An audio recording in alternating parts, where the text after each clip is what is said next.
बड़ी अनफॉर्चुनेट बात है कि मैं मतलब थोड़ा सा खुल के अगर आपको बताऊं कि अनफॉर्चुनेटली जो दीनी हमारा तबका है ना, मैंने तो बड़े ही रेयर खुतबात देखे हैं जिनमें वुमेन राइट्स की बात हो रही है जो असल में इस्लाम ने दी हैं, कि शोहरों को तलकीन हो रही हो, ज़रा समझाया जा रहा हो कि औरत से बात कैसे करनी।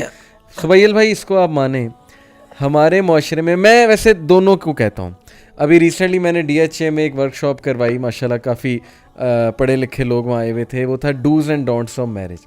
मैंने उसमें दोनों से कहा कि ना मर्द औरत को समझता है हमारे माशरे में, ना औरत मर्द को इतना समझती है। दो एक्सट्रीम्स हैं, इस वजह से प्रॉब्लम आता है। तो मैं समझता हूँ कि मर्द को बताना चाहिए कि औरत का मिजाज क्या है और औरत का गुस्सा क्या है, और औरत अगर कोई बात कर रही है तो उससे उसकी मुराद क्या है असल में। इस ट्रेनिंग की भी बड़ी देखिए, कभी ज़िंदगी के अंदर मैं ये समझता हूँ कि औरत को मर्द से ये वाइब नहीं आनी चाहिए कि he is not loyal to me, he is not sincere to me, he is not मुझे कुछ समझता टेकिंग केयर ऑफ मी, या ये मुझे बिल्कुल ये मुझे कुछ समझता नहीं है। और मैं ये समझता हूँ कि औरत को कभी ज़िंदगी के अंदर उसकी शक्ल के हवाले से, उसके किरदार के हवाले से, उसकी फैमिली के हवाले से कोई बातें नहीं करनी चाहिए, चाहे जितना मर्जी गुस्से में हो आप। जब आप उसको उसकी सूरत के ताने दोगे, उसके वालदैन के ताने दोगे, उसके किरदार के ताने दोगे, उसकी लॉयल्टी आपके लिए ज़ीरो हो जाएगी, आपके लिए उसी दिन से मसाइल शुरू हो जाएंगे। सही बात। औरत को डील करने का तरीका होता है प्यार, मोहब्बत, शफकत से। आपको कोई इश्यूज़ बनते हैं, आपके दोस्तों में इश्यूज़ बन जाते हैं, आप जितना स्मार्टली वहाँ पर डील करते हो, आप औरत को भी उतना स्मार्टली डील करें। और मैं फिर भी लुब्बे लुब आप यही आता हूँ कि देखें, एक लड़की ने आपके लिए अपना हर चीज़ छोड़ दी, घर बार, भाई बहन, यहाँ तक कि अपना नाम भी गिव अप कर दिया। तो उसके, मैं समझता हूँ कि उसकी भी कोई हक है आपके ऊपर कि वो आपके साथ कोई लाड कर ले, कोई प्यार कर ले, कोई मोहब्बत कर ले। कोई आप अगर उसकी हर चीज़ को ऊपर उसको बैश करना शुरू कर दोगे तो आपकी अपनी ज़िंदगी ख़राब होगी। और देखें ना, उसका इतना तो राइट है कि वो जो बर्दाश्त कर रही है करती है। देखें सुबैल भाई, मैं कहीं रहने लग जाऊँ जाके, वहाँ बहुत सी ऐसी चीज़ें मुझे देखनी पड़ेंगी। मिजाज का एक ज़ाहिर है एक डिफरेंस आ जाएगा, रहन सहन का डिफरेंस आ जाएगा, मुझे बहुत सी चीज़ें अपनी सेक्रीफाइस करनी पड़ेंगी। लेकिन इसके नतीजे में क्या मेरा इतना भी राइट नहीं कि मैं अपने दोस्त के साथ जो पार्टनर है उससे कुछ बातें शेयर करूं, कोई शिकायत है वो उसको कह दूं ताकि मैं काम डाउन हो जाऊं। शिकायत करने का ये मकसद नहीं है कि मैं अपनी फ्रस्ट्रेशन कहाँ से निकालनी है। अगर उसके दिल में कोई बात है, अगर वो कुछ सफर करे, उसने आपसे बात करनी है ना। अगर आप उल्टा उसको स्नब कर दोगे तो वो दोस्तों के पास जाएगी, उसकी पर्सनालिटी खराब होगी, वो अपनी बहन के पास जाएगी, पर्सनालिटी भी खराब होगी, और उधर से फिर रॉन्ग डोज आएगी। बस उसके अंदर से उसकी सबसे बड़ी बात ये है कि वो आपको रिस्पेक्ट करना छोड़ देगी, उसकी लॉयल्टी आपके लिए ख़त्म हो जाएगी।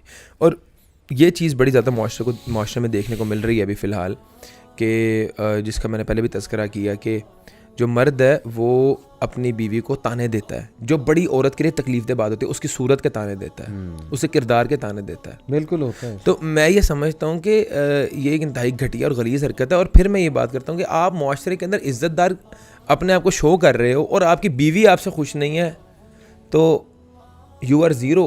बिल्कुल, तुम्हारी कोई वैल्यू नहीं है, तुम एक घटिया आदमी हो। हदीस में भी ये आता है ना, तुम में से बेहतरीन वो है जो घर वालों और ये कंसेप्ट देखें, माशरे के अंदर आप लोगों को क्लियर करना चाहिए कि भाई सबसे अफजल सदका जो है ना, सबसे अफजल सदका वो अपने घर वालों पे खर्च करना, सबसे अफजल सदका है। आप भाई बाहर खर्च कर रहे हो, दोस्तों को खिला पिला रहे हो, अपने लिए टूर्स प्लान कर रहे हो, आप अपनी बीवी को ऊपर 10 रुपए खर्च करते हुए आपको मौत पड़ रही है, तो भाई अभी आप बॉय हो, इसका मतलब है आप फिर शादी आपकी फिजिकली तो होगी, मेंटली शादी नहीं। आप बॉय भी नहीं हो, आप एक फजूल आदमी हो।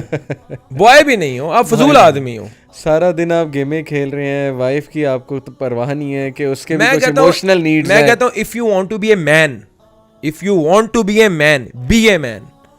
फिर जो मैन होता है ना, वो अपनी बीवी की हर चीज पूरी करता है, उसकी बीवी उससे सेटिस्फाई होती है, उसकी बीवी को उससे कोई कंप्लेन नहीं होती। जी हाँ। अगर तुम दुनिया को फतह करना चाहते हो, दुनिया का दिल जीतना चाहते हो ना, स्टार्ट फ्रॉम योर हाउस, अपने घर से शुरू करो। पहले अपनी बीवी का दिल जीतो, फिर दुनिया को कॉन्कर करने चलना। और अगर नहीं करोगे तो फिर इस आयत को याद रखो कि इन्ना बत्शा रब्बी का लशदीद, बिल्कुल, बेशक तेरे रब की पकड़ बहुत सख्त है।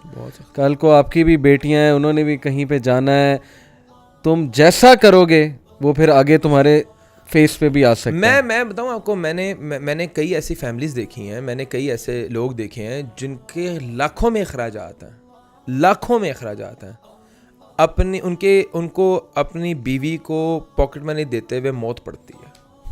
उनकी सारी कंजूसी और सारी सेविंग्स घर में शुरू होती है। सारी उनकी जो उन्हें जो सेविंग करनी होती है ना, वो घर पे करनी होती है। उनके पास कोई मेहमान आ जाए ना, तो उसके ऊपर वो हजारों रुपए खर्च कर देंगे। सही बात। मैं ये समझता हूँ कि दुनिया, आपके बाकी तमाम तर ताल्लुकात सेकेंडरी हैं। जिस भी ताल्लुक में जुल्म आ गया, बस उस ताल्लुक का फिर डाउनफॉल। और ये आपको तस्लीम करना पड़ेगा।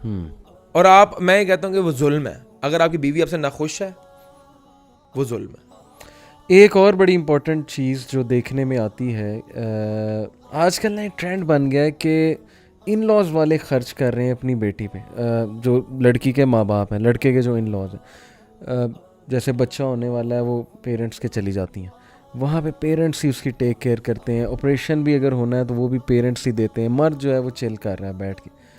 ये भी मैं समझता हूँ कि औरत के माइंड पे एक बहुत बुरा इंप्रेशन आप दे रहे हैं गैर जिम्मेदार होने का।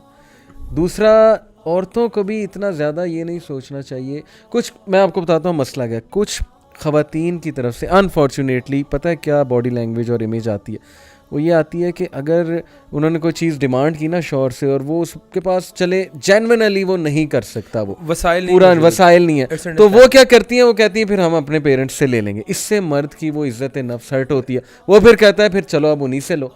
लेकिन ऑन दी अदर हैंड ऐसे मर्द भी हैं जो देते ही कुछ नहीं है और उसको मजबूरन जो है वो सारा कुछ उन्हें करना पड़ता है। तो मर्द अपनी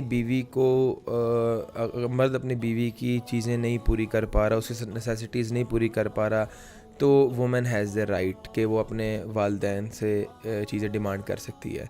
लेकिन फिर मैं ये समझता हूँ कि ये गैरत का तकाजा नहीं, ये गैरतमंद लोगों की निशानी नहीं है कि अपनी बीवियों को किसी और का मोहताज कर दें या उसी को ससुराल वालों का मोहताज कर दें। सही।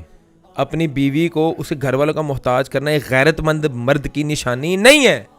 आपकी बीवी आपकी रिस्पॉन्सिबिलिटी है, आपने उसका टेक केयर करना है, आपने उसके खुराक के, उसके कपड़ों के, उसकी दीगर चीज़ों के अखराजात आपने बेयर करने हैं। अगर आप बेयर नहीं कर पा रहे, देन वेरी सॉरी टू से आप गैरतमंद मर्द नहीं हैं। जितना मर्जी मुआशरे वाले आपको इज्जतदार समझते हैं, आप बेगैरत हैं। ये बहुत ही मेरा क्लियर स्टांस है। सही है। और अगर एक औरत हर चीज प्रोवाइड करने के बाद, हर चीज प्रोवाइड, उसको हर आसाइश मिल रही है, हर आराम मिल रहा है, हर सुकून मिल रहा है, उसके बावजूद कंप्लेन करती जा रही है अपने मर्द से, फिर भी ना खुश है, तो फिर ये भी उसका फॉल्ट है। फिर मैं ये समझता हूं कि बहुत ही बदनसीब औरत है वो, और वो कभी जिंदगी में नहीं खुश हो सकती। क्योंकि हम अभी ज्यादा मर्दों की बात कर रहे हैं, ये अपनी तरफ एक मसला ऐड करता है। मैंने साथ एक चीज ऐड कर दी है कि एक मर्द अपनी बीवी की हर चीज पूरी कर रहा है, उसके आराम की, उसके आसाइश की, उसकी चीजों की, उसको कोई दिक्कत नहीं आ रही, उसकी फाइनेंशियल उसके ठीक हैं, वो उसको घुमा फिरा भी रहा है, टाइम भी दे रहा है, हर चीज। उसके बावजूद अगर किसी बहुत ही छोटी चीज के ऊपर अगर औरत जो है वो कंप्लेन कर रही है, तो वो बहुत ही बदनसीब औरत है। मैं ये समझता हूं कि मर्द को जो है ना, वो एक गैरतमंद होना चाहिए, उसको डिपेंड नहीं करना चाहिए कि मेरी बीवी की चीज़ें कोई और पूरी करेगा, और वाइस वर्सा औरत को भी अपने मर्द की इनकम को मद्देनज़र रखते हुए जो है उससे डिमांड करनी चाहिए, चीज़ों का तकाजा करना चाहिए, और जितनी उसकी हैसियत है उसके मुताबिक खुश रहना चाहिए। और मैं ये समझता हूँ कि मटीरियलिस्टिक आजकल की लड़कियाँ बहुत ज़्यादा हैं, मटीरियलिस्टिक नहीं होना चाहिए, कम पे खुश रहें, अपनी ज़िंदगी को पुरसुकून बनाएं। ये चीज़ों के अंदर खुशियाँ नहीं छुपी हुई, खुशियाँ सुकून में छुपी हुई हैं। आप लोग टाइम स्पेंड करें, आप लोग घूमें फिरें, अच्छा वक्त गुजारें, अपने बच्चों को टाइम दें, बच्चों की तरबियत पे वक्त सर्व करें। मैं ये समझता हूँ यही खुशी का बायस है और कोई चीज़ नहीं है। अगर आपको कपड़े खुशी देते हैं, अगर आपको एक इलेक्ट्रॉनिक्स खुशी देती हैं, गैजेट्स खुशी देते हैं, तो मैं ये समझता हूँ कि आप मटीरियलिस्टिक आपकी अप्रोच है, आपको कभी ज़िंदगी में आप सेटिस्फाई हो ही नहीं सकते। आपको फिर दिल पे अल्लाह ताला की मोहर है। True. आपको रिलेशनशिप्स, आपको अपने मियाँ का जो है वो टाइम जो है वो खुश करना चाहिए कि मेरा मियाँ मुझे टाइम दे रहा है, मेरे लिए बड़ी खुशी की बात है। हम जा रहे हैं, हम लोग 1-2 घंटे साथ स्पेंड कर रहे हैं, वो मेरी टेक केयर कर रहा है, वो मेरी रिस्पेक्ट कर रहा है। ये चीज़ें होनी चाहिए वैल्यूएबल। इन चीज़ों को वैल्यू करना इन चाहिए। चीज़ों सिर्फ को एक मैं ये समझता हूँ कि एक चीज़ सिर्फ आपको मर्द को पता है कि यार मेरा टाइम की कोई वैल्यू नहीं मेरी बीवी के आगे, मेरे रिस्पेक्ट की कोई वैल्यू नहीं मेरी बीवी के आगे, और मैं जितना मर्जी इसको खुश रखना चाहूँ, मेरी कोशिश की कोई वैल्यू नहीं मेरी बीवी के आगे, इसको सिर्फ एक सूट नहीं खुश करना है, तो मैं ये समझता हूँ ये बड़ी बदनसीबी की बात है।